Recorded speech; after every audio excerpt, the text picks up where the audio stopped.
출애굽기라는 이름은 영어 성경에는 엑소더스라고 나옵니다.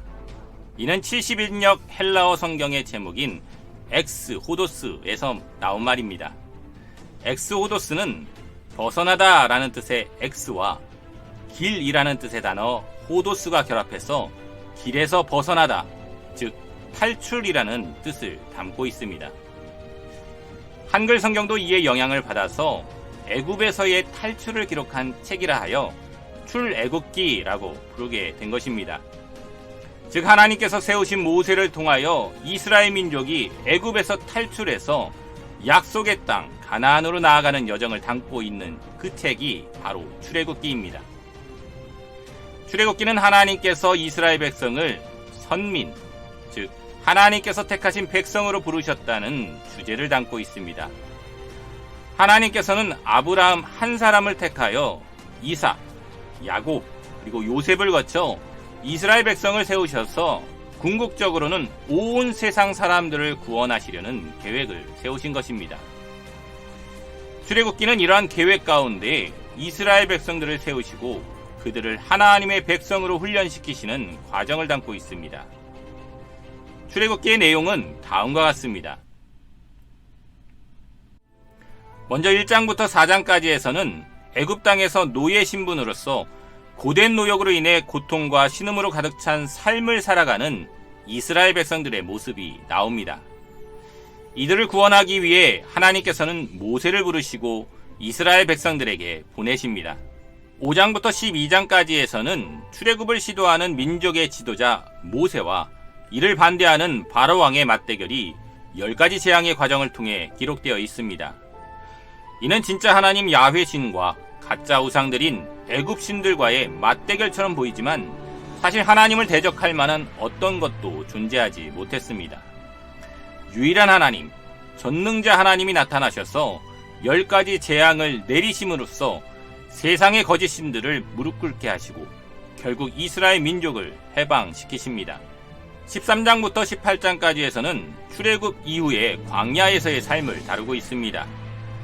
하나님께서는 애굽에서의 10가지 이적뿐만 아니라 낮에는 구름 기둥으로 밤에는 불 기둥으로 이스라엘 백성들을 친히 보호하여 주시고 인도하여 주십니다. 14장에 나오는 홍해가 갈라진 사건은 하나님의 살아계심과 인도하심을 너무나도 확실하게 보여주는 역사적인 장면입니다. 하지만 광야에서의 삶이 길어지자 이스라엘 백성들은 원망과 불평으로 가득 차기 시작합니다. 먹을 것, 마실 물이 없게 되자 그들은 약속의 땅이 아닌 억압받고 우상들로 가득했던 애굽을 그리워하게 됩니다. 그때 하나님께서는 때로 만나와 메추라기로 또 때로는 반석에서 물을 내어주심으로 그들을 구원하시고 훈련시키십니다. 19장에서 24장까지에서는 시내산에 오른 모세가 하나님의 율법을 받는 장면이 기록되어 나옵니다. 출애굽한 지 2달 반 만에 이스라엘 백성들은 시내산에 도착하게 되고 여기에서 1년 정도를 머물게 됩니다. 여기서 하나님은 이스라엘 백성을 제사장 나라로 택하시고 언약을 맺으십니다. 이 언약을 통해 하나님께서는 그들을 지키시고 보호하시며 택함받은 백성은 하나님의 말씀에 순종하며 감사함으로써 살아가야 하는 상호 언약적 관계를 원하시는 하나님의 뜻을 보여주고 있습니다. 마지막으로 25장에서 40장까지에서는 하나님께 제사 드려지는 거룩한 장소, 성막에 관한 내용을 담고 있습니다. 하나님께서는 성막의 성물과 구조에 대해 모세에게 상세히 알려주셨고 하나님의 지혜와 총명으로 충만했던 부살렐과 오홀리압을 통해 성막이 만들어집니다. 성막이 완공된 후 구름이 회막 위에 덮이고 여호와의 영광이 성막 가운데 충만하게 되었습니다.